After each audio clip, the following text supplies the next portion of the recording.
Olá, prezados alunos, quem está falando é vosso professor Esdras Bento para mais uma aula da Teologia dos Livros Históricos 2, Esdras e Neemias. Nós temos tratado a respeito da obra historiográfica do cronista. Entretanto, nesta primeira aula, nós trabalharemos um pouco a respeito do personagem Esdras. O principal objetivo dessa aula é descrever um pouco da vida e ministério de Esdras. Uma das questões que justifica o estudo deste personagem ligado diretamente à teologia, Esdras e Neemias, é diretamente a importância que o sacerdote e escriba Esdras teve para a restauração do culto e da vida da comunidade de Israel. Obviamente que nós temos três grandes personagens que trabalham diretamente no livro do Esdras todo o conjunto da vida religiosa e da vida civil e política do povo de Israel no pós-exílio. Nós temos a figura de Zorobabel, temos a figura de Esdras e temos também a figura de Neemias. Uma restauração do templo, outro com a restauração do culto e da comunidade e outro com a restauração dos muros. Estudar o personagem Esdras e entender diretamente a teologia que perpassa por meio do ministério desse personagem é muito enriquecedor, principalmente quando entendemos que ele estava tanto comprometido com a prática, com o estudo, como também o ensino da lei. Não é sem razão que Esdras é apresentado como um segundo Moisés, como alguém que reorganizou diretamente os escritos mosaicos e em algumas tradições chegam até mesmo incluí-lo como aquele que fez o fechamento do Pentateuco, assinalando e descrevendo a morte de Moisés. Nesse caso, portanto, nós queremos utilizar como forma, como símbolo, o título Esdras, o sacerdote da restauração. Diz a Bíblia em Esdras, no capítulo 7, versículo 10, da Almeida Revista e Corrigida, porque Esdras tinha preparado o seu coração para buscar a lei do Senhor e para cumpri-la, e para ensinar em Israel os seus estatutos e os seus juízos. Quando nós falamos sobre Esdras, é muito importante nós verificarmos inicialmente o próprio personagem. Quando falamos desse personagem, nós entendemos que o nome Esdras, no original hebraico Ezra, como aparece no capítulo 7, versículo 1, passado estas coisas, no reinado de Artaxerxes, rei da Pérsia, Esdras veio de Babilônia.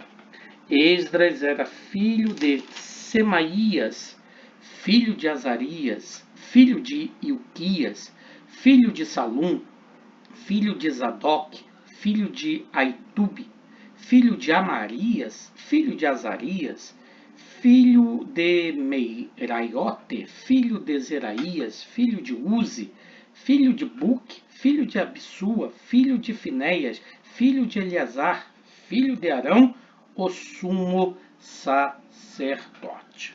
O nome Esdras, portanto, é uma forma abreviada de Azarias, que é um nome hebraico muito comum que significa Yahvé tem ajudado, ou Javé é o meu socorro ou auxílio. Geralmente, quando o Antigo Testamento refere-se a Esdras, seu nome é seguido de diversos títulos, como, por exemplo, no versículo de número 12 do capítulo 7, é chamado de o sacerdote Esdras, Artaxerxes, rei dos reis, ao sacerdote Esdras, escriba da lei do Deus do céu, paz perfeita.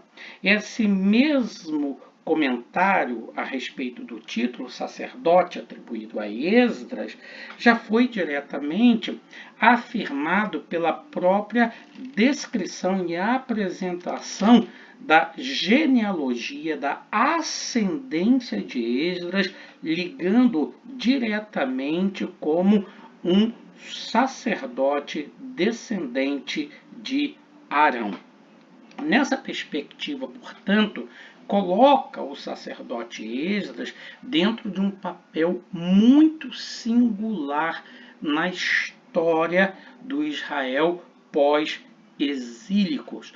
Nós não temos apenas a presença de um governador civil, de um líder civil que é Neemias, mas temos também a figura de um sacerdote que está comprometido com a restauração do culto, com a ordem do culto, com a liturgia e todas as funções leviráticas.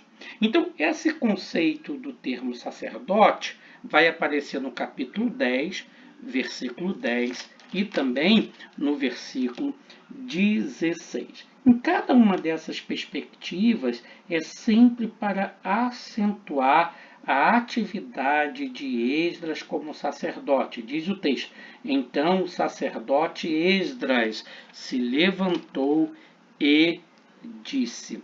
No versículo 16, os que voltaram do exílio fizeram assim. Então o sacerdote Esdras escolheu nominalmente os chefes de família. Então, este título, sacerdote, é na verdade uma instituição em Israel, como é sabido por todos. Em Neemias, no capítulo 8, também no versículo 2, essa expressão é repetida. Quando chegou o 7º mês e os filhos de Israel já estavam morando nas suas cidades, todo o povo se reuniu como um só homem na praça, diante do portão das águas, e pediram a Esdras, o escriba, que trouxesse o livro da lei de Moisés, que o Senhor havia ordenado a Israel. Esdras, o sacerdote, trouxe a lei diante da congregação. Então, não apenas Esdras desempenha a função institucional de sacerdote, como ele também desempenha a função de escriba, como nos apresenta há pouco o livro de Neemias, no capítulo 8, que nós acabamos de ler, no versículo 1, e assim vai ser ratificado também no versículo 4, quando diz que Esdras, o escriba, estava num púlpito de madeira que fizeram para aquele fim. E vai aparecer também no versículo 13, Esdras também será chamado diretamente de sacerdote, como também de levita, e no capítulo 12, versículo 36. Noutras ocasiões, o outro título que aparece juntamente é a combinação de sacerdote e escriba. Num momento ele é apenas chamado de sacerdote, no outro momento ele é chamado apenas de escriba, e no outro ele é chamado de escriba e sacerdote, ou sacerdote e escriba. E às vezes em um mesmo texto você tem diretamente a narrativa intercalando ora um, ora outro termo. É o caso, por exemplo, que aparece em Esdras no capítulo 7, principalmente no versículo 11, quando trata diretamente da função tanto de escriba quanto também de sacerdote ligado a este grande personagem que é Esdras. E diz assim: esta é a cópia da carta que o rei Artaxerxes entregou ao sacerdote Esdras, o escriba. Então, também em Esdras 7:21, vai aparecer mais uma vez a expressão o sacerdote Esdras, escriba da lei. É importante ressaltar que os títulos escriba e sacerdote revelam que Esdras era um homem instruído, santo, um especialista na lei de Moisés e chamado por Yahvé para servi-lo junto aos cativos em tempo de crise política e religiosa.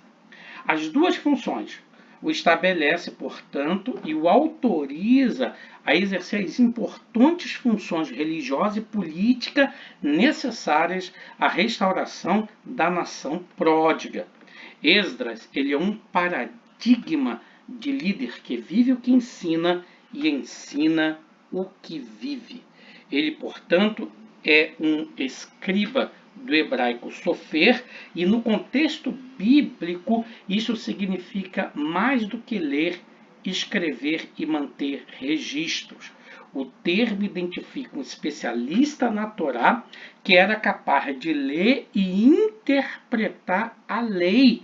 É o caso, por exemplo, em Jeremias 8, capítulo 8, quando o próprio Jeremias destaca a função do escriba como uma instituição importante em Israel. Diz assim, na Nova Ara Atualizada: como vocês podem dizer somos sábios e a lei do Senhor está conosco? Na verdade, a falsa pena dos escribas a transformou em mentira. Então, diretamente, o escriba não é apenas alguém que está ligado especificamente a escrever, mas no contexto da tradição judaica, ele é alguém capaz não apenas de escrever, mas de ler e interpretar a lei. Ele tem autoridade.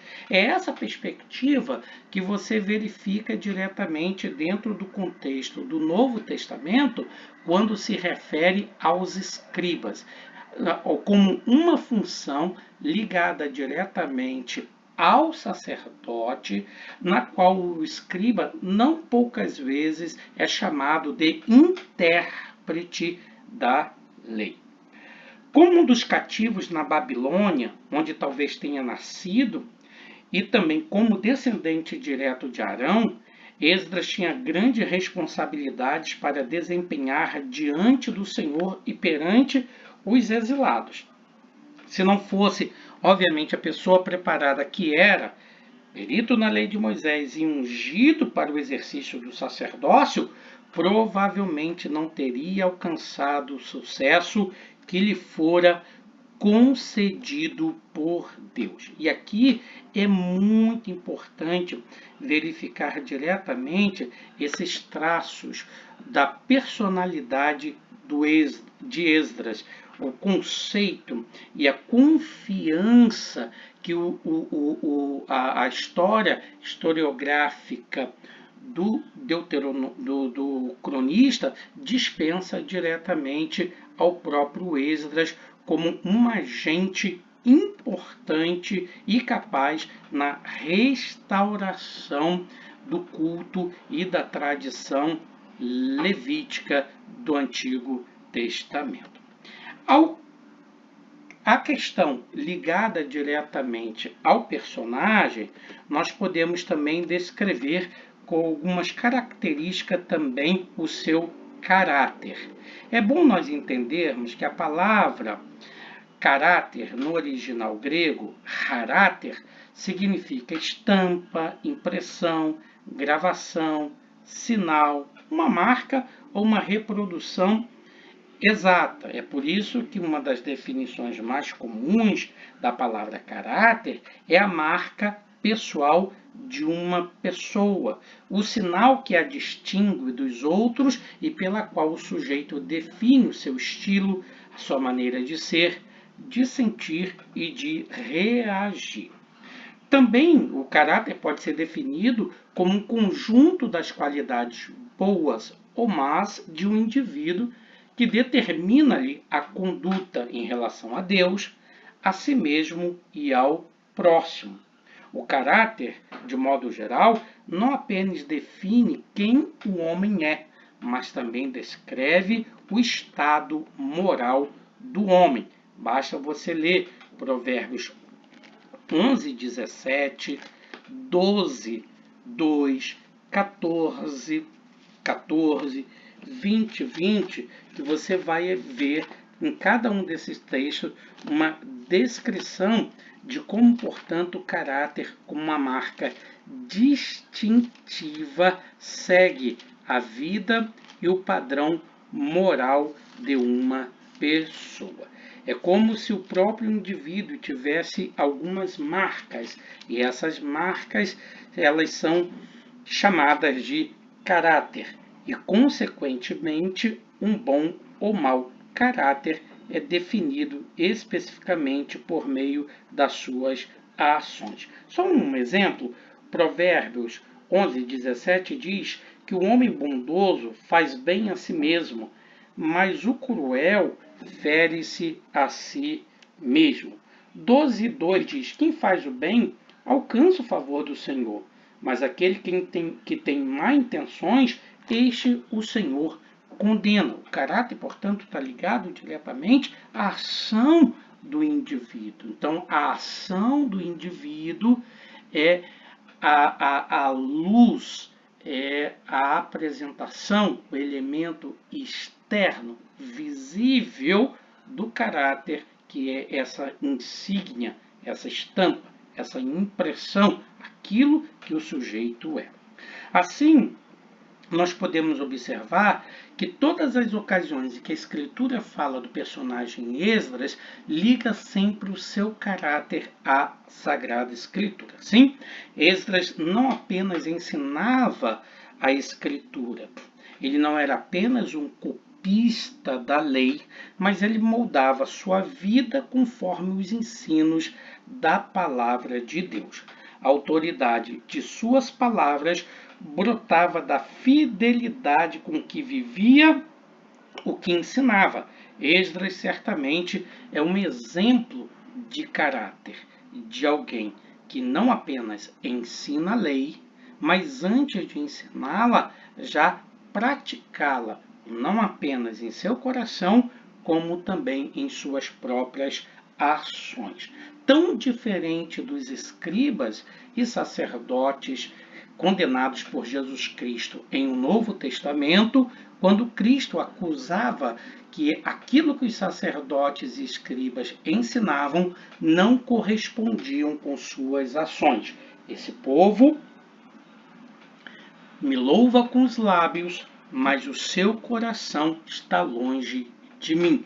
Pode-se interpretar, falando especificamente, que o caráter dos escribas e fariseus e sacerdotes do Novo Testamento não correspondia às exigências de caráter e de personalidade exigido pela própria Escritura. E assim, portanto, uma ruptura entre a Escritura e o caráter, entre o saber e o fazer, entre a teoria e a praxis. Em Esdras, entretanto, não se nota e não se percebe de maneira nenhuma uma distinção entre o saber e o fazer, entre o agir e o compreender, entre a Bíblia e o caráter. Então, o que a Sagrada Escritura vai dizer no primeiro momento, conforme na letra A, é que Esdras era perito na lei de Moisés. Essa expressão perito eu extraí da tradução ecumênica da Bíblia, que essa expressão perito, usada pela tradução ecumênica bíblica, é a tradução do termo hebraico para rápido, ou para veloz ou diligente, o que designa que Esdras não era um mero compilador ou revisor da lei, como o vocábulo sofer, escriba, pode sugerir. A Almeida Revista e Corrigida traduz o vocábulo por hábil, que sugere a velocidade em dominar a lei completamente e a facilidade em movimentar-se nela.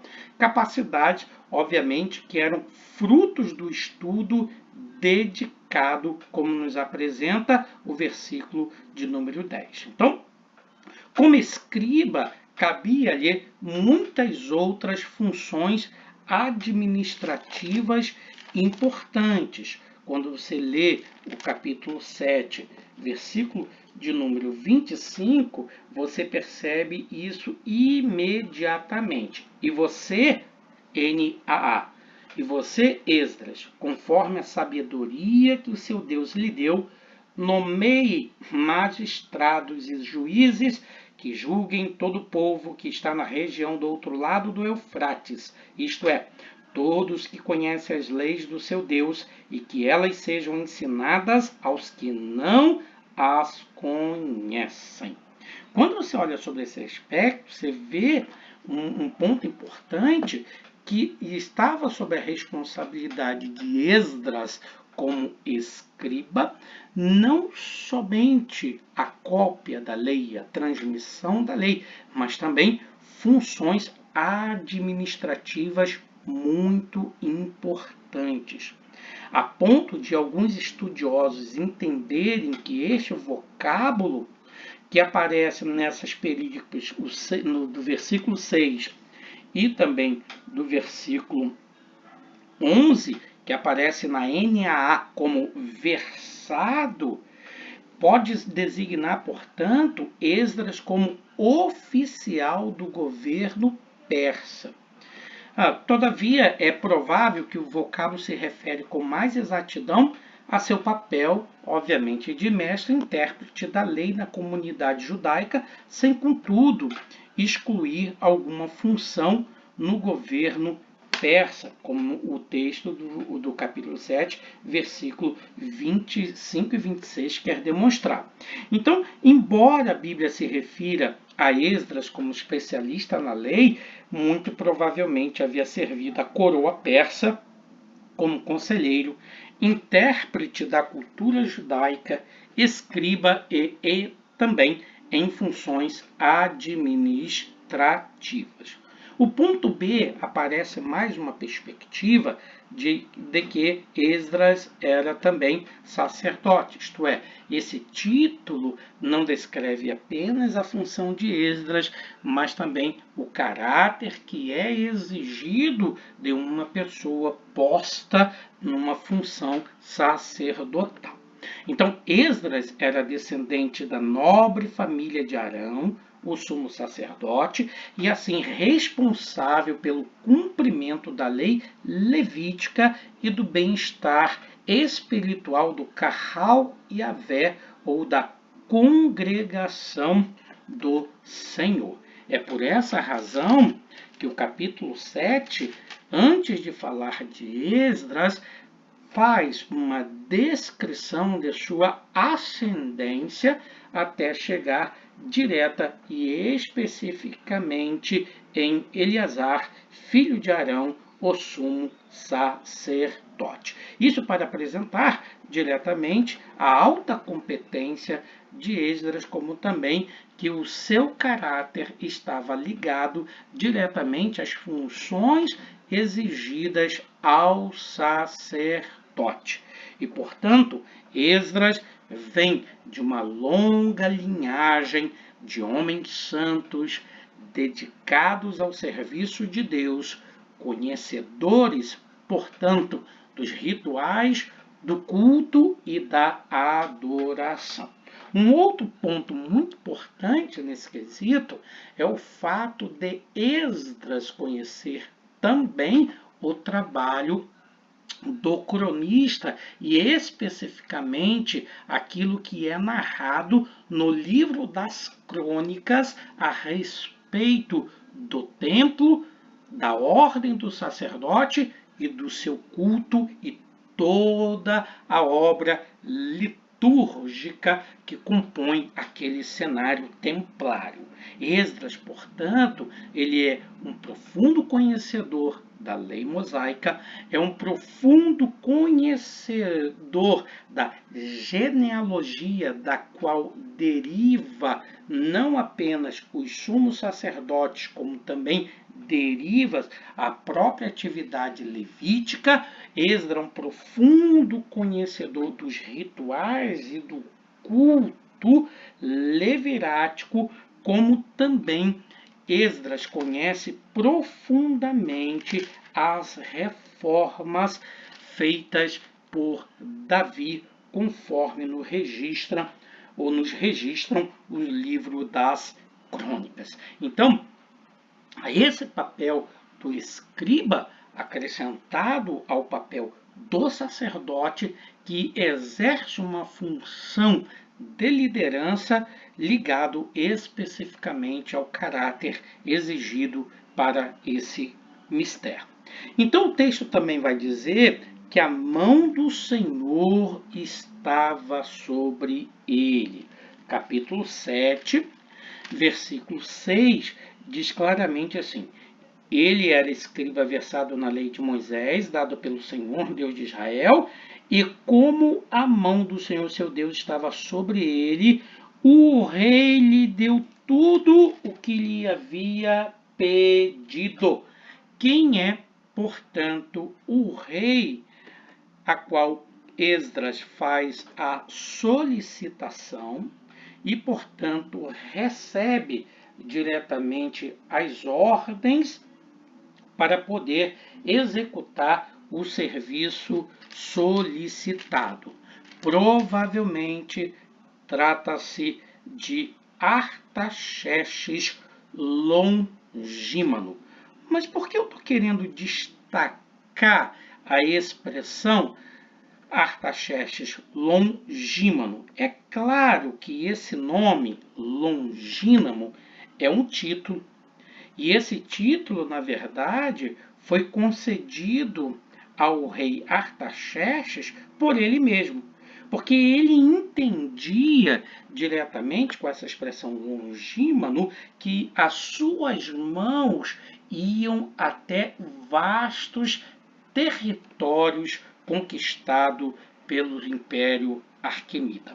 Então, nesse aspecto, portanto, quando Esdras fala especificamente que a boa mão do Senhor estava com ele, é teologicamente o reconhecimento, em primeiro lugar, de que todas aquelas ações que estavam sucedendo não vinham diretamente do exercício e do bom coração de Artaxerxes, mas vinham principalmente do favor de Deus para com Esdras e o seu povo. Esse é o primeiro momento. O segundo é que essa expressão, a mão do Senhor, como já sabemos, é um hebraísmo muito comum na Bíblia para descrever o poder de Yahvé a favor do seu povo. Esse hebraísmo ele não aparece apenas no Antigo Testamento, como também aparece em um Novo Testamento. No meu livro Hermenêutica Fácil e Descomplicada, nós temos um artigo tratando somente sobre o hebraísmo mão, lá em um dos nossos capítulos do Hermenêutica Fácil e Descomplicada. Em Atos dos Apóstolos, por exemplo, essa expressão é utilizada para fazer referência à maneira como Deus estava diretamente com os apóstolos. Você vai ver que diz assim o texto: a mão do Senhor estava com eles e muitos, crendo, se converteram ao Senhor. A mão do Senhor, como vai aparecer também no Salmo de número 19:1, é um hebraísmo de força, é um hebraísmo de poder, como diz, os céus proclamam a glória de Deus e o firmamento anuncia as obras de suas mãos. Então, esse hebraísmo mão é para descrever o poder de Deus a favor do seu povo, ou ainda a força do Senhor contra os inimigos de Israel. Você pode ver isso já no livro de Juízes, no capítulo 2, versículo 15, que diz Juízes 2, 15. Porque onde quer que fossem, a mão do Senhor estava contra eles para o seu mal. Você vai ver isso mesmo em 1 Samuel 5, 6. Então, a mão do Senhor, num segundo momento, vai representar também diretamente o favor do Senhor para o seu povo, que é o seu poder operante a favor de Israel, mas também vai designar também o poder de Deus contra os inimigos de Israel. Na verdade, aqui, Esdras está fazendo um jogo de linguagem, quase como uma aliteração. Como Artaxerxes I é conhecido como Artaxerxes longínamo ou o Artaxerxes de mãos longa, Esdras está dizendo, portanto, que é a mão do Senhor que está sobre ele e não diretamente a mão do Artaxerxes longínamo. Isso aqui é muito interessante porque isso deve ter soado como uma beleza extraordinária do estilo habilidoso do cronista na sua obra tão detalhada em minúcias, na qual ele agora discute e apresenta de modo maravilhoso uma teologia veterotestamentária em conluio com uma expressão usada por Artaxerxes, ou um subtítulo a qual ele próprio se designava. E aqui o cronista diz que não é a mão do Artaxerxes que está levando o povo a essa restauração, mas é a própria mão e obra do Senhor. No capítulo 8, no versículo 22, Esdras fornece a chave para interpretar esse semitismo. Olha só o que diz o 8:22. Porque tive vergonha de pedir ao rei exército e cavaleiros para nos defender do inimigo no caminho, porque já lhe havíamos dito: a mão do nosso Deus está sobre todos os que o buscam, para o bem deles, mas a sua força e a sua ira são contra todos os que o abandonam. Preste atenção neste texto, que ele confirma tudo quanto disse a respeito desse hebraísmo mão. Agora, quando você olha o capítulo 7, no versículo 28, você lê: estendeu para mim a sua beneficência.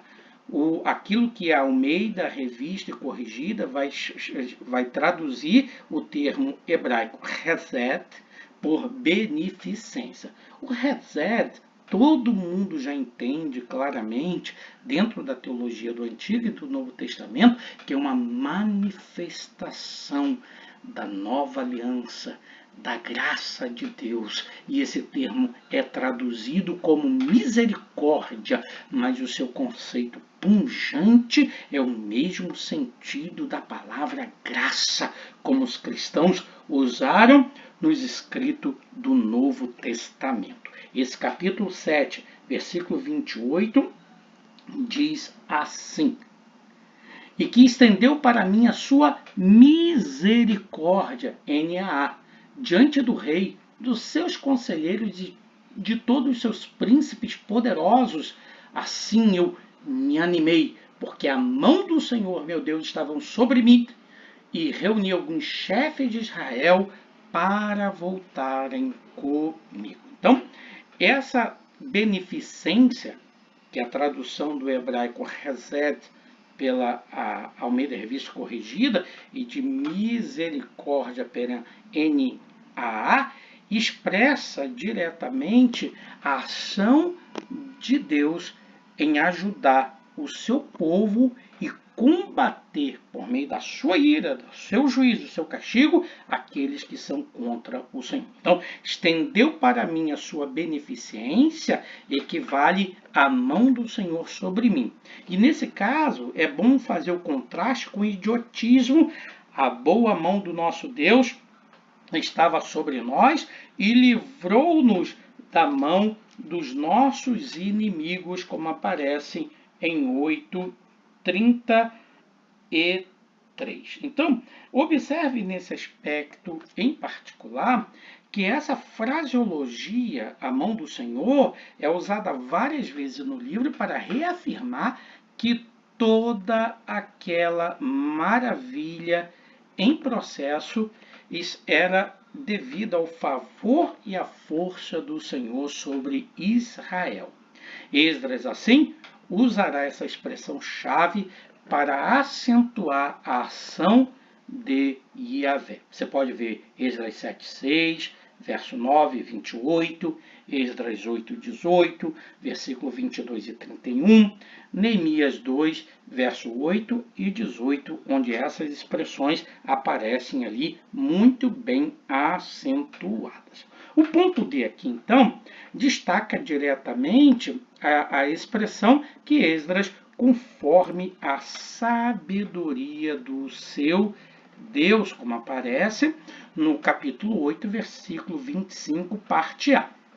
Então, é muito bom a gente entender que quando nós falamos de sabedoria, do hebraico a expressão Hokmah, ela possui muitas aplicações no contexto do Antigo Testamento, como por exemplo, Êxodo 28:3, 31:3 e 6, a sabedoria vai estar referindo-se a uma habilidade técnica. Nesse contexto, emprega-se esse substantivo para descrever alguma forma de competência administrativa, capacidade para selecionar, organizar e instituir lideranças. E nesse caso, o termo reúne todas as qualidades e virtudes que acompanham um líder sábio. No meu livro, Introdução ao Estudo do Antigo Testamento, eu tenho uma seção muito importante onde eu faço uso das várias acepções do termo sabedoria no Antigo Testamento.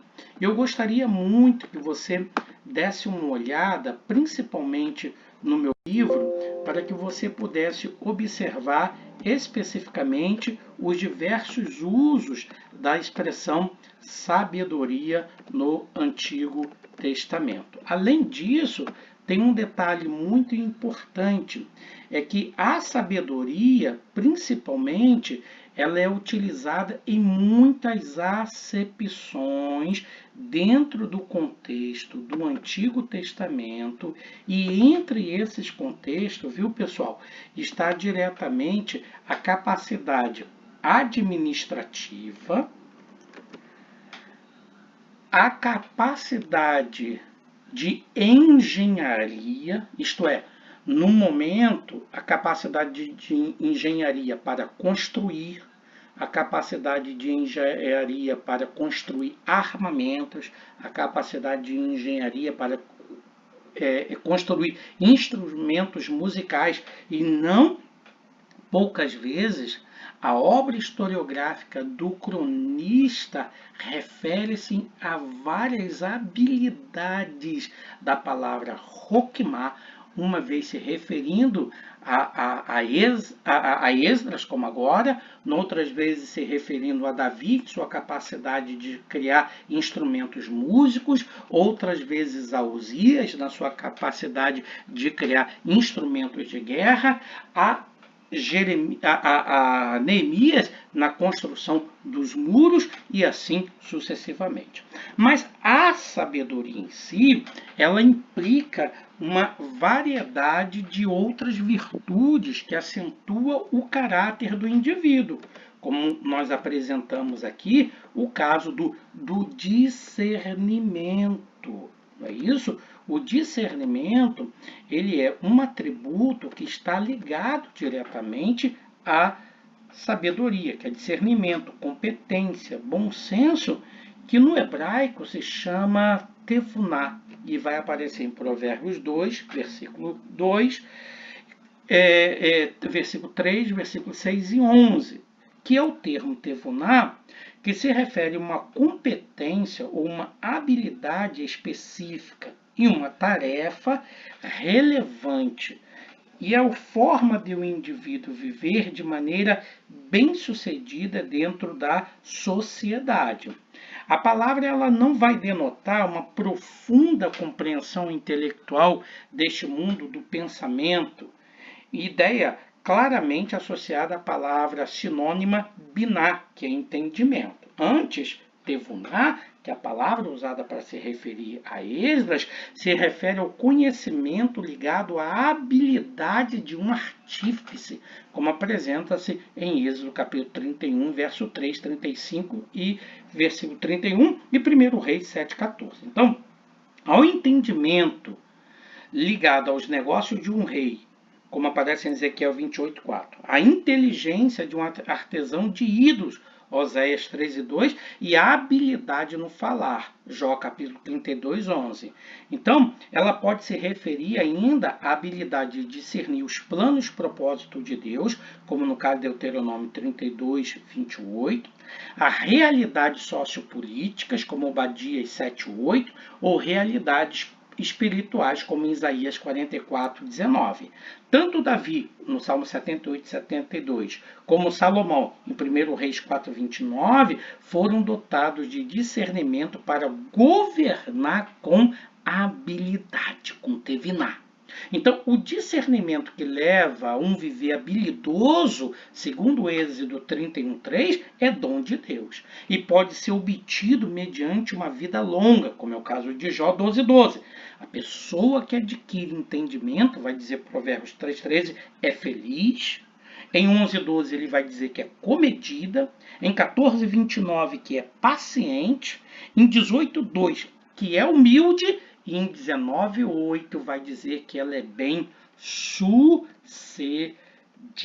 Nesse aspecto, portanto, a palavra, como já disse, não denota uma profunda compreensão intelectual deste mundo do pensamento, que é uma ideia associada à palavra sinônima biná, que é entendimento, mas se refere ao conhecimento ligado a uma variedade de habilidades, sejam habilidades técnicas, sejam habilidades administrativas, sejam habilidades oratórias, ou seja, habilidades espirituais. Aquilo que hoje, dentro da teoria das inteligências múltiplas de Howard Gardner, foi incluído a chamada inteligência espiritual. E é justamente o que o Tevuná se refere a uma forma de inteligência, não apenas uma habilidade técnica, mas também de uma inteligência espiritual. Por isso, o provérbio vai dizer que a pessoa que tem esse tipo de entendimento é feliz, comedida, paciente, humilde e bem-sucedida. Veja, portanto, como a Sagrada Escritura sumariza o caráter específico de Esdras ao falar de que Esdras conforme a sabedoria do seu Deus. Uma outra perspectiva ainda associada a essa sabedoria não é apenas tevuná, mas também o conhecimento, que no hebraico é descrito como da'at e aparece em Provérbios no capítulo 8, versículo 9 e 10 e no versículo também 12. E a gente sabe, você pode conferir isso no meu livro, introdução ao estudo do Antigo Testamento, o termo da'at, que é conhecimento, ele se refere à consciência relacional de pessoas ou objetos obtida por meio dos sentidos. O conhecimento ele é obtido mediante o envolvimento prático com o objeto de conhecimento.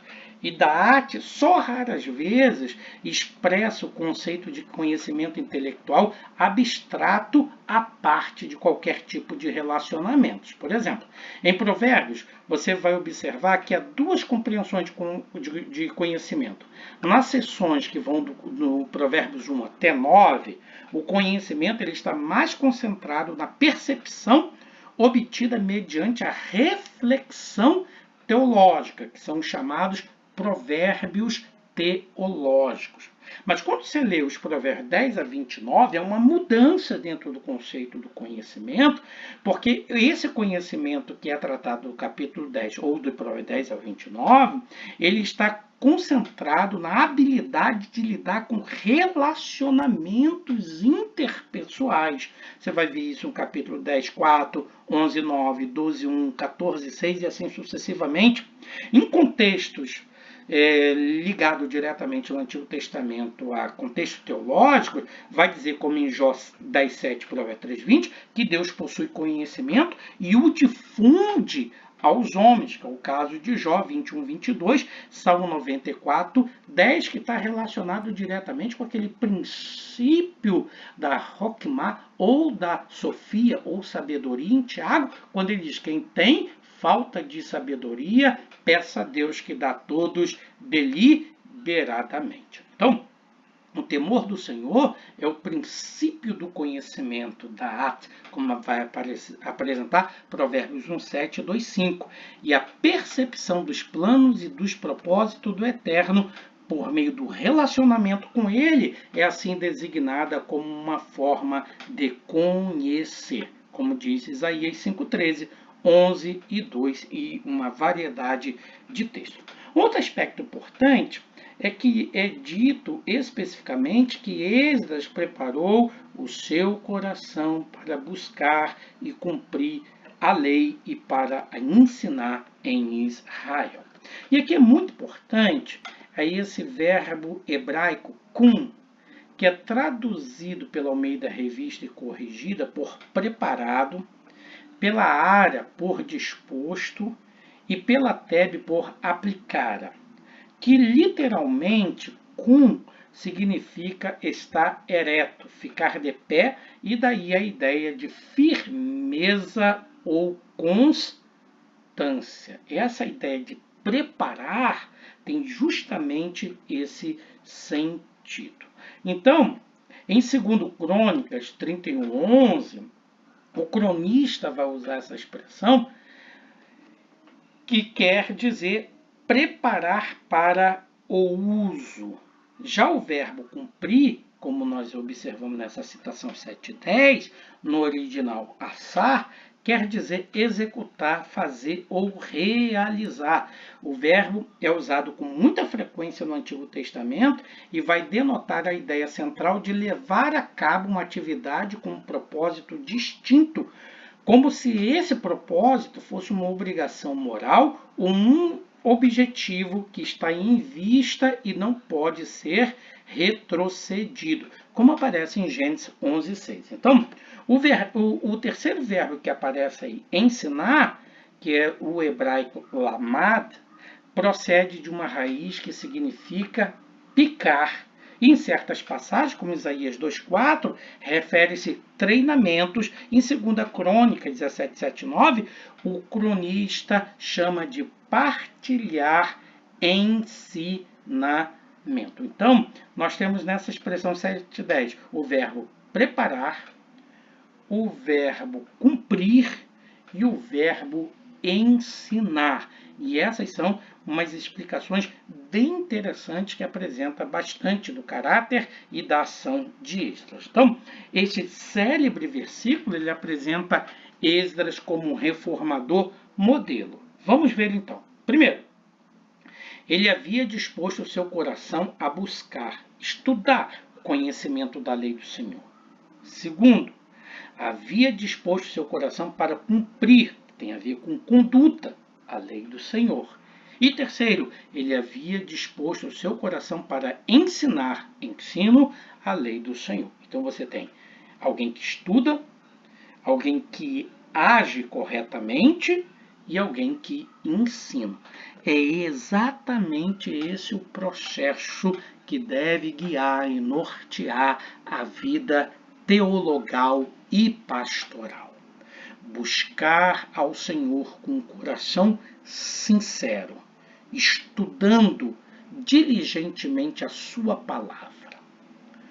Cumprir por meio de uma conduta irrevogável a lei do Senhor.